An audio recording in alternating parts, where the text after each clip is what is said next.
चक्षुरुन्मीलितं येन तस्मै श्रीगुरुवे नमः। गुरुवे गौरचन्द्राय राधिकाय तदालये कृष्णाय कृष्णभक्ताय तद्भक्ताय नमो नमः। वाञ्छाकल्पतरुभ्यश्च कृपा सिन्धुभैव च पतितानां पावनेभ्यो वैष्णवेभ्यो नमो नमः। यं प्रव्रजन्तमनुपेतमपेतकृत्यं द्वैपायनो विराकातराजुहाव पुत्रेति तन्मयतया सर्वो अभिनेदुं स्तं सर्वभूतहृदयं मुनिमानतोऽस्मि। हे कृष्ण करुणा सिंधु दीनबंधु जगतपते गोपेश गोपिका कांत श्री राधा कांत नमस्तुते। तप्त कांचन गौरांगी श्री राधे वृंदावनेश्वरी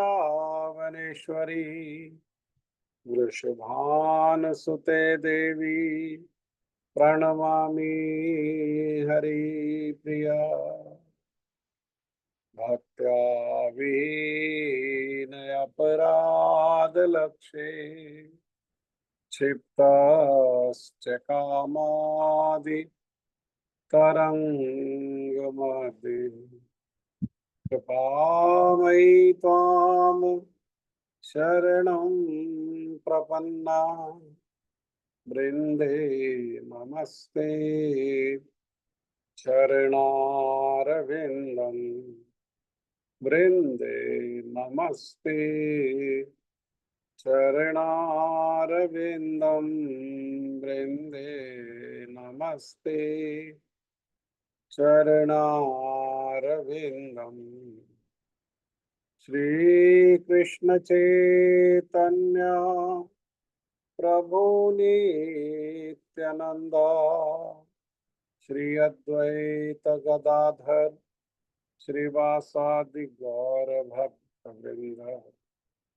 हरे कृष्ण कृष्ण कृष्ण हरे हरे हरे राम राम राम हरे हरे। मैं सबसे पहले मेरे गुरुपाद पद्म नित्य लीला प्रविष्ट ओम विष्णुपाद परमहंस परिव्राजकाचार्य अष्टोत्तर शत योगाचार्य श्री श्रीमद् भक्ति वेदांत श्रील नारायण गोस्वामी महाराज जी के अभय चरणारविंद में अनंत कोटि दंडवत प्रणाम करते हुए उनकी कृपा याचना करता हूँ। तदुपरांत नित्य लीला प्रविष्ट ओम विष्णुपाद स्तोत्र श्री श्रीमद् भक्ति वेदांत स्वामी महाराज श्रील प्रभुपाद जी के चरण सरोज में अनंत कोटि दंडवत प्रणाम। रूपानुग गुरु वर्ग के चरणों में अनंत कोटि दंडवत प्रणाम। कथा के श्रोता वृंद वैष्णव वैष्णवी माता भाई बहन प्रभु आप सभी को मेरा यथा योग्य प्रणाम। श्रीमद् भगवद गीता यथारूप अध्याय का नाम है गीता का सार। अध्याय 2 श्लोक संख्या 52 को हम लोग चर्चा कर रहे थे।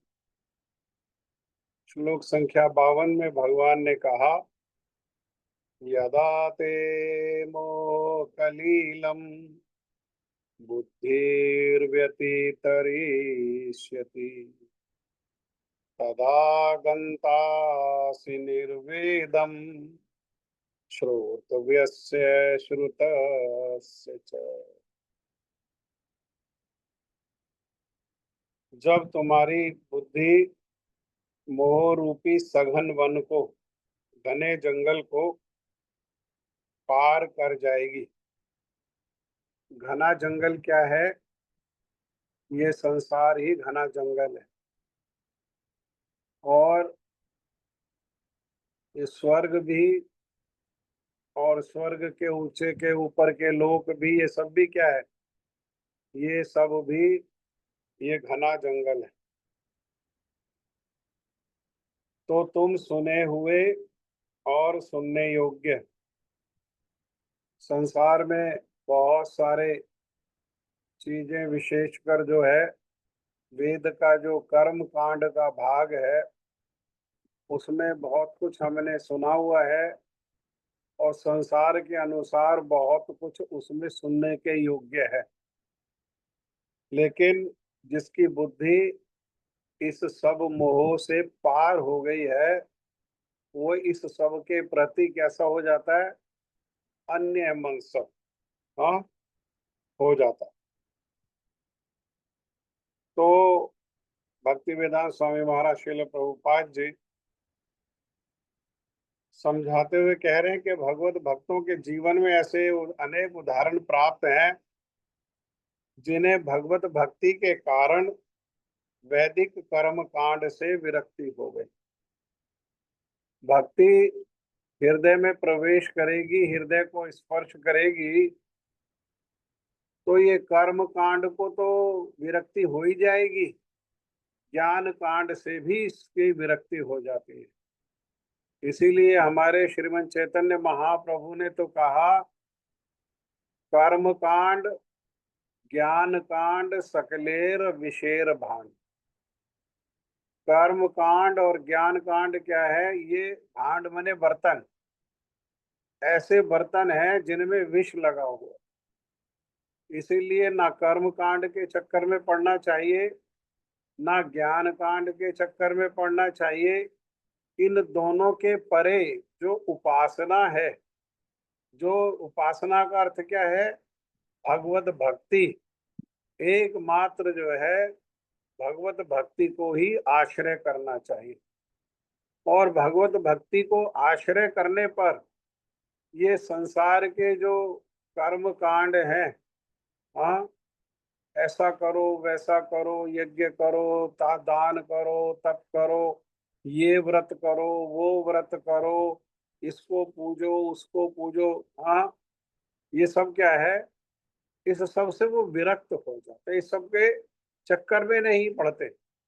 हाँ, जैसे सदवा स्त्री एक पतिव्रत होकर के एक पति को सेवा करते हुए अपना मन वचन और कर्म तीनों को उस पति में लगा करके और अपना पूरा जीवन व्यतीत कर देती है, ऐसे ही भगवान के भक्त भी उन्हीं भगवान श्री कृष्ण के चरणों में अपना मन, अपने कर्म अर्थात इंद्रियां और अपना वचन तीनों को लगाते हुए बस उसी में सारा का सारा जो समय है उसी में व्यतीत कर देते हैं। उनके पास अन्य अन्य वस्तुओं के लिए समय ही नहीं।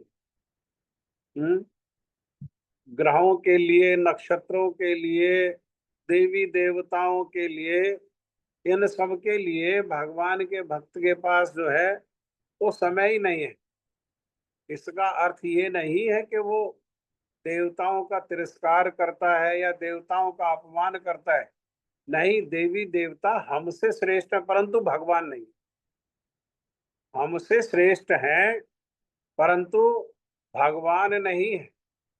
और जिस साधक को भगवान के भक्त का पद मिल गया, तो भक्ति के पद से भी देवी देवता जो है वो श्रेष्ठ नहीं। इसलिए वो सम्मान करता है, सबका सम्मान करता है। जैसे अभी ये हमने कीर्तन सुना, हमारे शशि दीदी ने कीर्तन सुनाया कि गुरु जी से भी प्रार्थना करता है, वैष्णवों से भी प्रार्थना करता है, महाप्रभु की भी शिक्षा है कि तृणादपि सुनीच, तृण से भी सुनीच। अरे भाई, तृण से नीचा क्या हो सकता है? तृण तो खुद ही मिट्टी में पड़ा हुआ है, कोई जूता उसके ऊपर रख करके चला जाता है, कोई गंदगी गंदगी के पैर उसके ऊपर रख करके चला जाता, तो तृण से भी कोई नीचा होता है? तो कहा हाँ, तृण से भी नीचा होता है। क्योंकि तृण के ऊपर जूता रखो तो तृण थोड़े समय के लिए, जब तक जूता का भार है तब तक तो वो नीचे उठता है, और जूते के भार जैसे ही हटता तो वैसे ही ऊपर को उठ जाता। नहीं, तृण से भी नीच अर्थात ऊपर उठने का, हाँ, कोई हृदय में कोई कामना इच्छा ही नहीं है। कैसे? भगवान भगवान के भक्तों के चरणों में, और संसार से भी सबको बच करके, इसीलिए कहा कि सारे संसार में सबको मैं सम्मान दे सकूं, सबको सम्मान दे सकूं। हाँ, गुरुदेव मुझ पर ऐसा कृपा करो कि मैं सबको सम्मान दे सकूं। अर्थात सबको सम्मान करना है, लेकिन कैसा सम्मान करना है सबको? तो कहा यथा योग्य। हाँ, यथा योग्य। सबका सम्मान एक जैसा नहीं हो सकता है। हाँ, जैसा सम्मान साधारण व्यक्ति का करेगा वैसा ही सम्मान देवताओं का करेगा, वैसा ही सम्मान भक्तों का करेगा, वैसा ही सम्मान गुरु का करेगा, वैसा ही सम्मान भगवान का करेगा, ये नहीं है। टका शेर भाजी और टका शेर खाजा नहीं है ये। हाँ, यथा योग्य अर्थात जो जिसके योग्य है उतना सम्मान, परंतु सबके प्रति सम्मान, अपमान किसी के प्रति भी नहीं। हाँ, वो जो तिनका जो पड़ा हुआ है राह में, उसके प्रति भी अपमान नहीं, उसके उससे भी नीचा, अर्थात उसके प्रति भी सम्मान।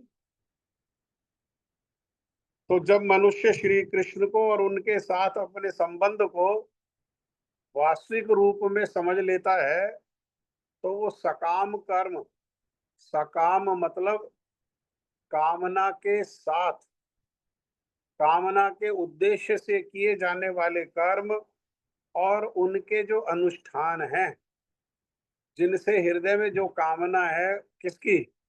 संसार की, संसार के विषयों की उपलब्धि की, उन संसार के विषयों को प्राप्त करने के लिए, इंद्रियों के तुष्टि के लिए जो अनुष्ठान किए जाते हैं, उन अनुष्ठानों के प्रति क्या है?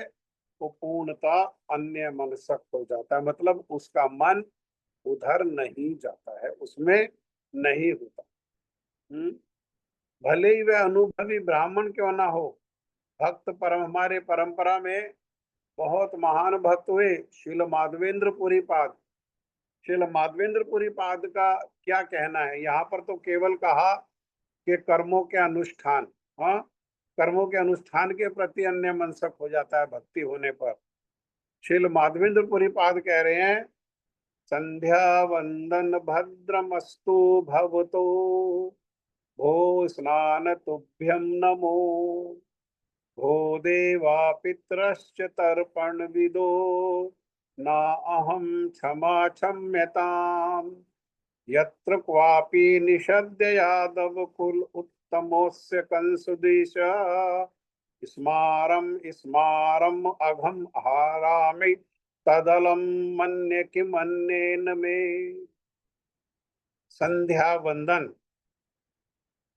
हे मेरी त्रिकाल प्रार्थनाओं, संध्या त्रिकाल संध्या करते हैं ना, त्रिकाल संध्या के लिए क्या कह रहे हैं? कि तुम्हें मेरा प्रणाम है, हाँ, तुम्हारी जय हो। हे स्नान, तुम्हें प्रणाम हो। हे देवतागण पितृगण, अब मैं आप लोगों के लिए तर्पण करने में असमर्थ हूँ।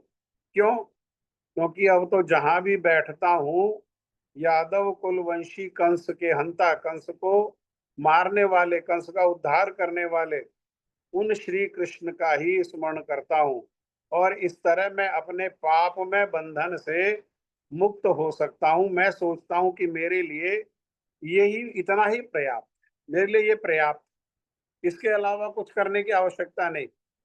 अरे त्रिकाल संध्या करने से क्या होगा? त्रिकाल संध्या कर रहे हैं और भगवान में मन नहीं लगा, भगवान के चरणों में रतिमती नहीं हुई, तो ऐसा त्रिकाल संध्या का कोई लाभ नहीं। त्रिकाल संध्या का उद्देश्य क्या है? त्रिकाल संध्या का उद्देश्य है भगवान की भक्ति में निष्ठा, भगवान की भक्ति में निष्ठ होना। हाँ, और स्नान का भी क्या उद्देश्य है? हाँ, स्नान किस लिए है? स्नान इस सब का उद्देश्य भी क्या है? इन सब का भी उद्देश्य है भगवान की भक्ति ही। हाँ, जैसा हम पिछली बार ही चर्चा कर रहे थे, श्रीमद् भागवत के प्रारंभ में ही कहा, धर्म स्वनुष्ठिता पुंसाम विश्वक्सेन कथा सुया नाउतपादे यदि रतिम श्रम एव ही केवलम। अरे ये सब धर्म है। धर्म का पालन करने का उद्देश्य क्या है? धर्म का पालन करने का उद्देश्य है, श्रीमद् भागवतम में कहा जा रहा है, श्रीमद् भागवतम बता रहा है कि धर्म को पालन करने का उद्देश्य है कि भगवान की जो लीला कथा है, भगवान के जो नाम रूप गुण लीला धाम, हाँ, उनके भक्त उनके परिकर, अरे इनकी महिमा है, उसको श्रवण करने में रति उत्पन्न हो। जिस धर्म के द्वारा ये क्रिया हो कि भगवान की लीला कथा को सुनने में रति उत्पन्न हो, वो तो धर्म है। हाँ, वो धर्म है। और उद्देश्य क्या है? उद्देश्य है भगवान की लीला कथा में रति उत्पन्न होना। अब लीला कथा में रति उत्पन्न हो गई, अब जो भक्त है माशिला माधवेंद्र पुरी पाद है, वो 24 घंटा में से 24 घंटा उनकी समाधि है, वो समाधि लगी हुई है 24 घंटा में से 24 घंटा। हाँ, उनको बाह्य आवेश ही नहीं है, तो बाह्य आवेश नहीं होने पर क्या वो त्रिकाल संध्या कर पाएंगे? क्या वो देवताओं के प्रति पितरों के प्रति तर्पण कर पाएंगे? क्या वो स्नान करेंगे? और उनको तो स्नान करने में भी समय लगेगा कि भाई ऐसा लगेगा कि समय नष्ट हो रहा है, उतना समय में क्या करे? उतना समय उनको तो बाह्य आवेश ही नहीं है, भक्त समाधि लग गई है, समाधि हो गई है। हाँ, तो ये उद्देश्य है। ये होने पर अरे कर्म कांड तो छोड़ो, हाँ, कर्म कांड का अनुष्ठान तो छोड़ो, ये जो भगवत भक्ति प्रदानी तीन तीन काल संध्या किस लिए? भगवत भक्ति प्राप्त करने के लिए। अरे ये भी छूट जाता है, स्नान भी छूट जाता है, देवताओं के प्रति जो तर्पण आदि है, क्योंकि भगवत गीता में ही भगवान कहेंगे कि भाई कैसे पालन होगा, देवता कैसे पलेंगे और इस संसार में रहने वाले लोग कैसे पलेंगे। तो भगवान ही इसी भगवत गीता में कहेंगे, धर्म बताते हुए कि भाई धर्म क्या है? धर्म है कि देवताओं की प्रीति प्रसन्नता के लिए यज्ञ करो। हाँ, वो यज्ञ से क्या होगा? वो यज्ञ से देवता प्रसन्न होंगे। देवता प्रसन्न होकर के क्या करेंगे? देवता प्रसन्न होकर के प्रचुर मात्रा में वर्षा करेंगे। प्रचुर मात्रा कहने का अर्थ क्या है? ना कम ना अधिक, जितनी आवश्यकता है उतने परिमाण में उतनी मात्रा में वो वर्षा करेंगे। वर्षा से क्या होगा? वर्षा से अरे जल में की उपलब्धि होगी, नदियां सरोवर कुंड जो है वो भरे रहेंगे, जल का अभाव नहीं होगा, सारी वनस्पति फल सब्जी अन्न उससे प्राप्त हो जाएगा। जो गाय है, गाय को पालन करने के लिए घास आदि उससे प्राप्त हो जाएगी। बस इतना ही इकोनॉमी, सारी इकोनॉमी कहाँ पर है? गाय, कृषि और नदी, ये इसी इतना ही इकोनॉमी। इससे जो बाकी जितना है संसार में आजकल जो कुछ हो रहा है, ये सब आडंबर मात्र है, ये सब उन भगवान से दूर ले जाने की व्यवस्था। ये सब जितना सब प्रोग्रेस हम सोच रहे हैं, इकोनॉमिकली जितना हम प्रोग्रेस हो रहे हैं, वो प्रोग्रेस नहीं है, वो पतन हो रहा है जीव का। पतन क्या है? जो वस्तु अपने और आकर्षित करके अपने में लगा करके भगवान से दूरी बना दे, वो हमारी शत्रु है, हमारे शत्रु। जिनको प्रिय न राम वेदई, जिनको सीताराम जिनको राधे श्याम जो है वो प्रिय नहीं है, जहां पर जिनके क्रिया में भगवान की उपलब्धता नहीं है, भगवान की जो है अनुपस्थिति है, भगवान की उपस्थिति नहीं है, वो कैसा है? वो करोड़ों करोड़ों शत्रुओं के समान त्यागने के योग्य है। हाँ, लेकिन आज सारा संसार उसी ओर भाग रहा है, उसी ओर भाग रहा है। और इतना उन्नति होने पर भी क्या है, जितना उन्नति का सो कॉल्ड तथा कथित उन्नति हो रही है, उतना ही जीवन में दुख कलेश अधिक हो रहा है। परिवार जो है वो खराब हो रहे हैं, पति पत्नी में नहीं बन रही है, पिता पुत्र में नहीं बन रही है, भाई भाई में नहीं बन रही है, सब और शत्रु ही शत्रु हैं। एक दूसरे को अपना शत्रु बना लिया है। ना किसी प्रकार का सुख है। वह विषय की वस्तुएं तो हैं, विषय की वस्तुओं को तो एकत्र कर लिया, लेकिन ना जीवन में किसी प्रकार की कोई शांति है, ना किसी प्रकार का कोई सुख है। हाँ, सुख आएगा कैसे? सुख आएगा जीवन में भगवान के भजन से। भगवान के भजन में आनंद है। भगवान सतचित घन आनंद मूर्ति है। वो जो आनंद है वो भजन से आएगा, और उस आनंद की विकृति ही सुख है। हाँ, ये संसार में जो सुख, संसार सुख कैसा है, वो उस आनंद की विकृति है, सुख नहीं है। वो दुख कम होने को, कलेश कम होने को ही जीव क्या करता है, वो सुख समझ लेता है। और ऐसा सुख कितना देर का है? ऐसा सुख जो है चपल है, और ऐसा सुख जो है वो क्षणिक है। तो इसलिए जो सुनी हुई है और सुनने योग्य है, उस सब के प्रति क्या है, वो अन्य मनसक हो जाता है। केवल जिसका मन भगवान में लग गया, अब उसके पास समय कहाँ? हाँ, उसके पास अब समय कहाँ है विधि विधान को पालन करने के लिए? इन सब के लिए उसके पास समय नहीं है। अगर इन सब के लिए समय है तो इसका अर्थ क्या है? इन सब में अगर कोई भगवान के भजन में भी लगा हुआ है और संसार के इस प्रकार से वैदिक कर्म कांड आदि में भी लगा हुआ है, तो इसका अर्थ क्या है? इसका अर्थ है कि उसमें अभी भक्ति प्रारंभ होना बाकी है। क्योंकि भक्ति का पहली सीढ़ी क्या है? भक्ति की पहली सीढ़ी है श्रद्धा। श्रद्धा का अर्थ क्या है? श्रद्धा का अर्थ कोई खिचड़ी नहीं है। श्रद्धा का अर्थ है, ध्यान से सुनो, आपके पास कॉपी पेन है तो नोट करो। श्रद्धा का अर्थ है कि एकमात्र भगवान का भजन करने से सब हो जाए। ऐसा नहीं है कि भगवान का भजन करने से कुछ हो जाएगा और कुछ के लिए मुझे अलग से चेष्टा प्रयास करना पड़ेगा। नहीं, ये श्रद्धा नहीं। ये श्रद्धा नहीं। श्रद्धा का अर्थ है कि भगवान का भजन करने से सब हो जाएगा, सब सब हो जाएगा। प्रहलाद महाराज के हम शिक्षाओं को आजकल सुन रहे हैं।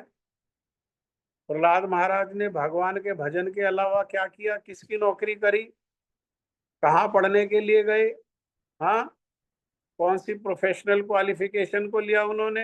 हाँ, जिनमें श्रद्धा नहीं है वो इस प्रकार से लगे हुए हैं। जिनका श्रद्धा में अभाव है कि भगवान का भजन करने से सब नहीं हो पाएगा, वे लोग क्या है, वे लोग लगे हुए हैं। उनको ज्यादा छेड़खानी नहीं करनी चाहिए, क्योंकि उनको छेड़खानी करेंगे, अभी श्रद्धा भगवान में है नहीं, और उसको अगर छोड़ देंगे तो वो ना इधर के होंगे और ना उधर के होंगे। जब तक ये श्रद्धा, ये जो ये अटूट श्रद्धा नहीं आती है, तब तक क्या करना पड़ता है? संसार में विवश होकर के इसी संसार में लगे रहना पड़ता है। अभी कैसा है?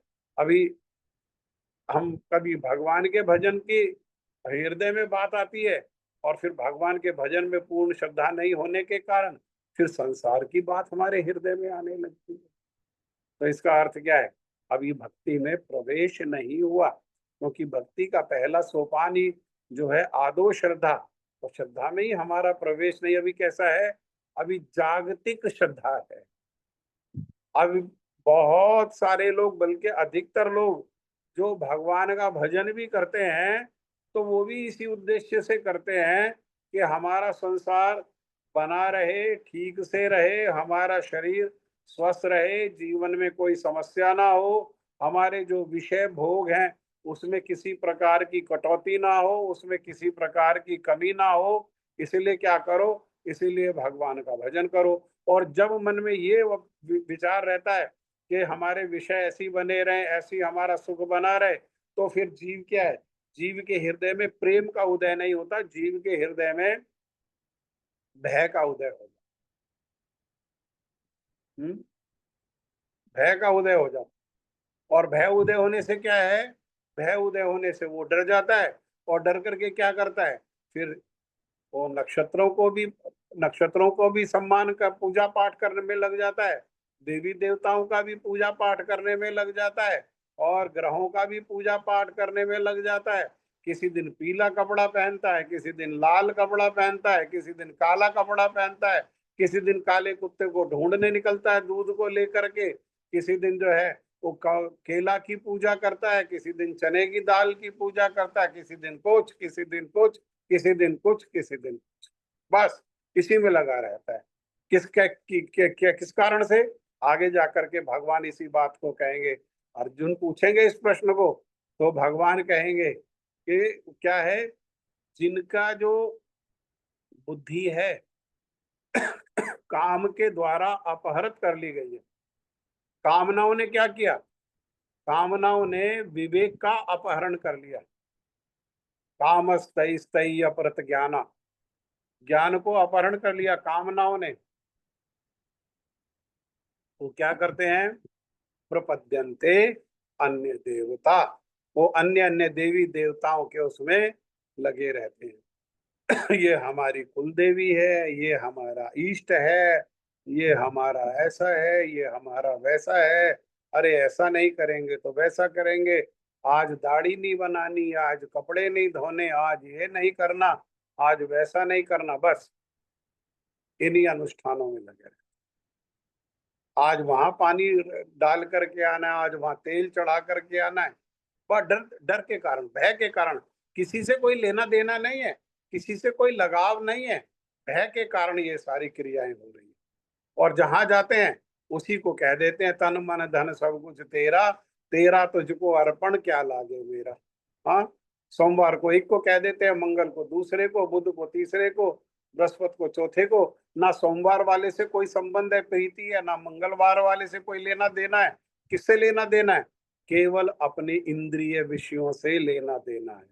इंद्रिय विषयों से, जो संसार में विषय एकत्र किए हैं, विषय और आए, और जो विषय एकत्र किए हैं उनकी रक्षा हो, वो विषय बने रहें, बस इससे लेना देना है, और कुछ लेना देना। लेकिन भक्ति आने पर ये सब जो अनुष्ठान है, ये जो सकाम कर्म है, ये सबसे पीछा अपने आप छूट जाता, छोड़ना नहीं पड़ता, अपने आप छूट जाता। जब तक नहीं छूट रहा तो ये मापदंड है, अगर नहीं छूट रहा है तो इसका अर्थ क्या है, इसका अर्थ है अभी भक्ति का आना हृदय में बाकी है। वैदिक रस में अनुष्ठान यथा त्रिकाल संध्या, प्रातःकालीन स्नान, पितृ तर्पण, ये किसके लिए, ये जो नव दीक्षित हैं उनके लिए अनिवार्य है। जिनको अभी क्या करना है, जिनको अभी श्रद्धा में अभी प्रतिष्ठित होना है, उनके लिए अनिवार्य है।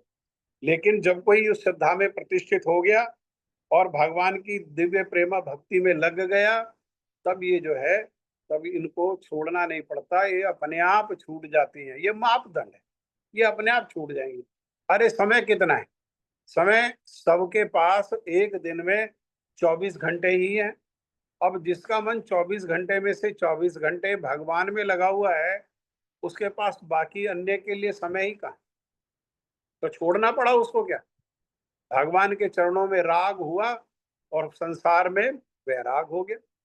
संसार में वैराग के लिए अभ्यास नहीं होता है, अभ्यास किसके लिए होता है, अभ्यास है भगवान के चरणों में राग होने के लिए। जितने परिमाण में हमारे हृदय में भगवान के चरणों में राग हो जाएगा, उतने परिमाण में संसार में अपने आप वैराग हो जाएगा। हमारे हृदय में पूर्ण राग होने पर संसार से पूर्ण वैराग्य हो जाएगा। ये भक्ति का लक्षण है। भगवान क्या बता रहे हैं, ये भक्ति का लक्षण बता रहे हैं, है ना। अभी हमारे जैसे जो लोग हैं, उनकी बुद्धि अभी ये सघन वन जो है, ये संसार जो है, इसमें मोहित है। लेकिन जिनकी, किनके लिए ये संभव है, उनके लिए संभव है जिनकी बुद्धि इस सघन वन को पार कर गई है, और वो इस सघन वन में उनका मोह नहीं है। उनका मोह कहाँ है, हरि गुरु वैष्णवों के चरणों में जिनका मोह है, वो इस प्रकार से इस सब में नहीं बंधते। श्लोक संख्या 53, 53। श्रुति विप्रतिपन्ना ते यदा स्थास्यति निश्चला समाधाव अचला बुद्धि तदा योगम अवाप्स्यसि। श्रुति विप्रतिपन्ना ते यदा स्थास्यति निश्चला समाधाव अचला बुद्धिस तदा योगम अवाप्स्यसि। कहिए, आप कहिए। हरे कृष्ण प्रभु जी। हरे कृष्ण।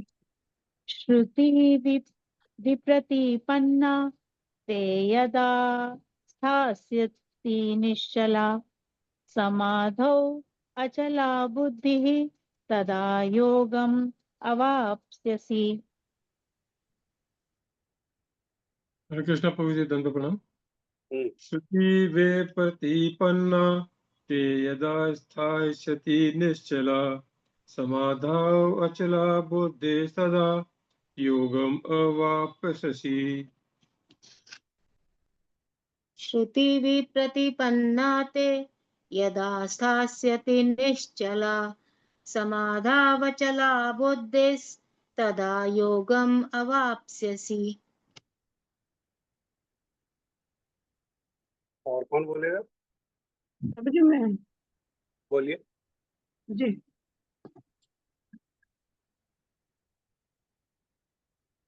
श्रुति विपत्तिपन्ना ते यदा स्थास्यसि निश्चला समाधावचला बुद्धिस्तथा योगम अवाप्स्यसि। योगम अवाप्स्यसि। योगम अवाप्स्यसि। सब लोगों को प्रयास करना चाहिए ये बोलने। उसका कारण ये है कि ये भगवान की वाणी है। ऐसा प्रारंभ में ही हम शुद्ध बोल पाएंगे, वैसा हो भी सकता है और नहीं भी हो सकता है, लेकिन उससे घबराना नहीं चाहिए, बोलने का प्रयास करना चाहिए। भगवान की वाणी है। भगवान की वाणी कैसी है? वो दिव्य है, और हम उसको बोलेंगे, हम उसको दोहराएंगे तो हमारी जिह्वा भी पवित्र होगी, हमारे कान सुनेंगे, हमारे कान भी पवित्र होंगे, और कान के माध्यम से ये वाणी जब हमारे मन में और हृदय में जाएगी तो हमारा हृदय और मन भी कैसा होगा? ये पवित्र होगा। ये साधारण शब्द नहीं है, ये संस्कृत नहीं है केवल, ये दिव्य शब्द है, भगवान के मुख से निकला हुआ शब्द है। इसीलिए प्रयास करके सबको बोलना चाहिए, पीछे नहीं हटना चाहिए, सबको बोलना चाहिए। हम तो एक ऐसे ही ऑनलाइन क्लास करते हैं, तो वो थोड़ा उसमें बृहस्पतिवार को सुबह विदेशों से लोग जुड़ते हैं, और उसमें तो ऐसा उत्साह है, बहुत सारे लोग तो बहुत आयु के लोग हैं उसमें, लेकिन वे सभी बारी बारी से सभी बोलते हैं, किसी को कहना नहीं पड़ता है, बल्कि होड़ लग जाती है कि पहले कौन बोलेगा फिर कौन बोलेगा। और ऐसा बोलने से क्या होगा? बोलते बोलते बोलते बोलने के अभ्यास से हमें ये भगवान की वाणी बोलना आ जाएगी, और बार बार बोलेंगे तो ये भगवान के जो द्वारा कहे गए जो श्लोक हैं ये हमको स्मरण भी हो जाएंगे। इसका अनुवाद है, जब तुम्हारा मन वेदों की अलंकारमयी भाषा से विचलित ना हो और वह आत्म साक्षात्कार की समाधि में स्थिर हो जाए, तब तुम्हें दिव्य चेतना प्रारंभ हो जाएगी। हाँ, ये समाधि की अवस्था को चर्चा हो रहा है।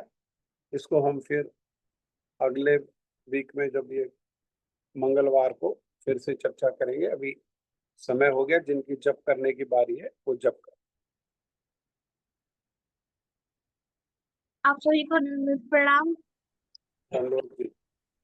ओम अज्ञानतिमिरान्धस्य ज्ञानाञ्जनशलाकया चक्षुरुन्मिलितं येन तस्मै श्रीगुरुवे नमः।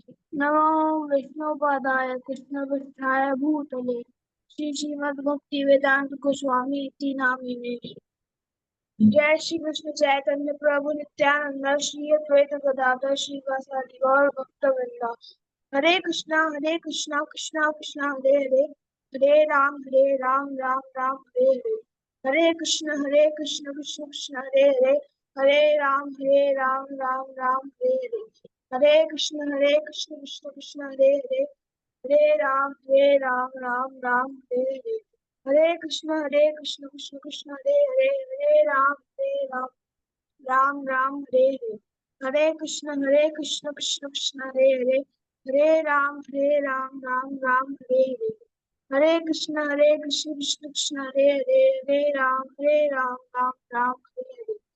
हरे कृष्ण कृष्ण कृष्ण हरे हरे, हरे राम राम राम हरे हरे। हरे कृष्ण कृष्ण कृष्ण हरे हरे, हरे राम राम हरे हरे।